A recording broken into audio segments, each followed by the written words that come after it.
क्या आपको पता है कि दुनिया की सबसे ज़्यादा रेटिंग वाली फ़िल्म कौन सी है? आप शायद सोचेंगे अवेंजर्स, बाहुबली, इंटरस्टेलर या फिर सबकी पसंद टाइटैनिक। लेकिन बैड न्यूज़, इनमें से कोई भी नहीं है। दुनिया में लाखों फिल्म बनी, लेकिन आज भी नंबर 1 पर बैठी है एक जेल में बंद आदमी के उम्मीद की कहानी। और मज़े की बात यह है कि दुनिया की सबसे मशहूर कहानियों में से एक डिब्बे की कहानी है। एक तरफ एक कैदी और एक तरफ एक डिब्बा, फासला हज़ारों साल का, लेकिन दोनों एक ही बात करती है।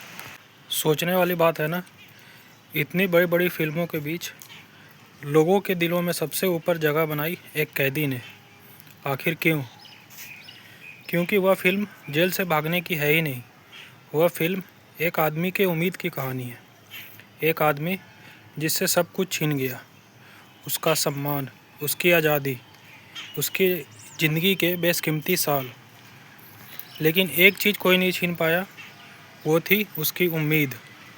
और शायद इसलिए करोड़ों लोग उससे रिलेट कर पाते हैं, क्योंकि सच बोलूं तो हर इंसान अपनी अपनी जेल में बंद है। कोई नौकरी की जेल में, कोई पैसों की जेल में, कोई रिश्ते नातों की जेल में, कोई अपने अतीत की जेल में, और कोई तो अपने भविष्य के जेल में भी बंद है। सब बाहर निकलना चाहते हैं, बस उम्मीद के भरोसे जी रहे हैं। अभी कुछ दिन पहले मैं एक कहानी पढ़ रहा था। वह ग्रीक माइथोलॉजी की कहानी थी। उसके अनुसार जब देवताओं ने आदमी का निर्माण पूरा कर लिया था, तो उसके बाद जब देवताओं ने पहली स्त्री बनाई, उसका नाम पेंडोरा रखा और उसे एक रहस्यमयी डिब्बा दिया गया और साफ बोला गया कि कुछ भी हो जाए, आप इसे मत खोलना।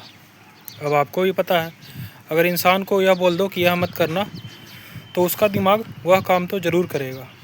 जैसे अगर तारक मेहता के शो में पोपट लाल को बोल दिया जाए कि इस लड़की को देख के एक्साइटेड मत होना, तो आप यह बात पूरा बोलेंगे भी नहीं और वह बैंड बाजा बारात बुक कर चुका होगा। तो हुआ वही जिसका डर था। पेंडोरा ने वह डिब्बा खोल दिया और फिर उस डिब्बे से बाहर निकला मानव इतिहास के सारे प्रीमियम फीचर्स। दुख, बीमारी, डर, चिंता, दर्द, बुराई, वही चीज़ें जो हमारे फैमिली व्हाट्सएप ग्रुप में सबसे ज़्यादा शेयर होती हैं। घबरा कर पेंडोरा ने डिब्बा बंद कर दिया, लेकिन तब तक सब बाहर निकल चुके थे। बस एक चीज़ अंदर बची हुई थी, वह थी उम्मीद, होप। और यहीं पर मैं सोचने को मजबूर हो गया कि आखिर उम्मीद इतनी कीमती चीज़ थी, तो उसे उस मनहूस डिब्बे में रखा ही क्यों गया। फिर मुझे हमारे अपने इतिहास की कहानी याद आती है, समुद्र मंथन।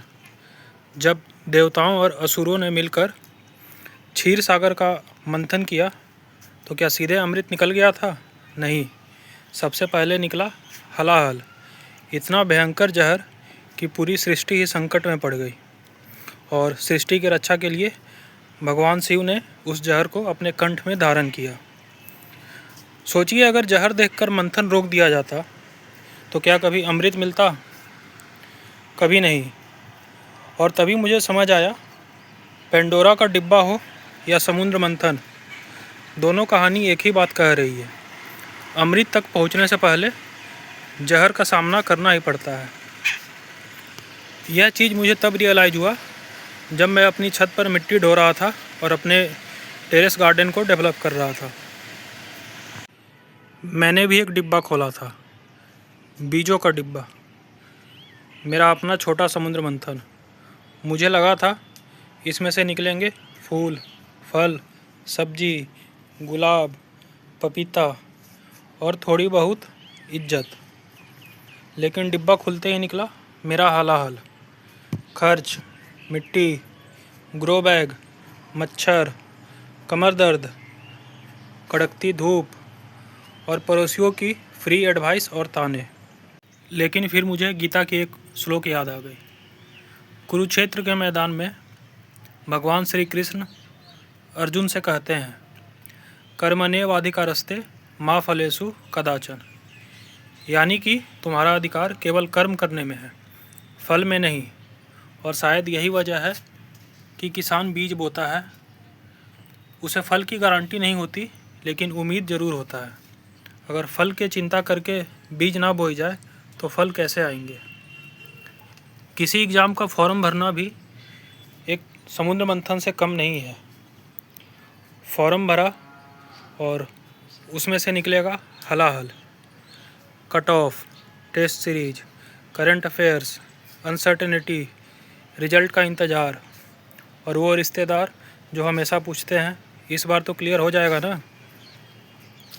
हम इंसान भी वैसे ही हर रोज़ नए डिब्बे खोलते हैं, किसी नए इंसान से मिलते हैं, कोई एक इंसान पसंद आ जाता है, उसे दिल दे देते हैं, सोचते हैं अमृत मिलेगा। थोड़ी बहुत मिलती भी है लेकिन साथ में ओवर थिंकिंग, इंतज़ार, रात के 2 बजे ऑनलाइन स्टेटस चेक करना और लास्ट में अरिजीत सिंह के गानों का हलाहल भी फ्री में आता है।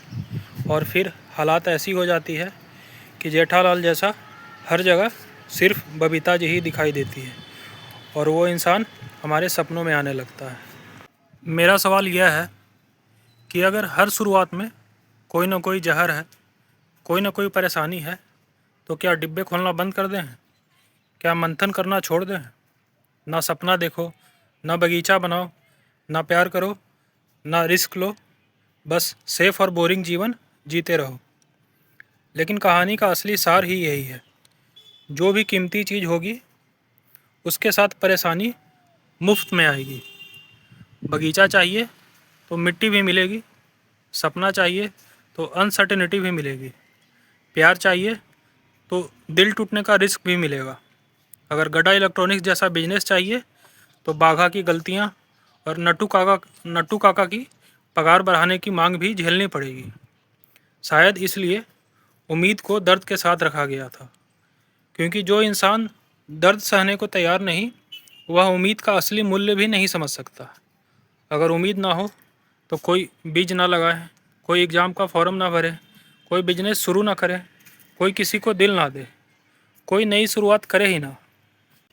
आज जब मैं इस छत पर खड़ा होकर इन पौधों को देखता हूँ तो लगता है, हाँ, मैंने भी अपना समुद्र मंथन किया, जहर भी पिया, दर्द भी झेला, खर्चे भी उठाए, गलतियाँ भी की, लेकिन इन सब के बीच कुछ फूल भी खिले, कुछ फल भी मिलने वाले हैं, कुछ सब्जियाँ भी मिली, कुछ सपने भी बचे रहें और कुछ उम्मीद भी। अगर समय पीछे भी चल जाए तो मैं फिर से वही बीज खरीदूँगा, फिर वही मिट्टी, फिर वही गलतियाँ करूँगा, फिर से भगवान का नाम लेकर डिब्बा खोलूँगा। क्योंकि सबसे बड़ी ट्रेजेडी ये नहीं है कि दुख है या दर्द है, सबसे बड़ी ट्रेजेडी ये है कि दुख और दर्द के कारण अपना समुद्र मंथन ही ना करना, अपना डिब्बा ही ना खोलना, बीज बोने से पहले ही हार मान लेना, उम्मीद करने से पहले हार मान लेना। और शायद इसलिए अमृत हमेशा मंथन के बाद मिलता है। अगर आप भी इस समय अपने किसी समुद्र मंथन से गुजर रहे हैं तो हिम्मत मत हारिए, शायद अमृत रास्ते में हो। मिलते हैं अगली कहानी में। धन्यवाद।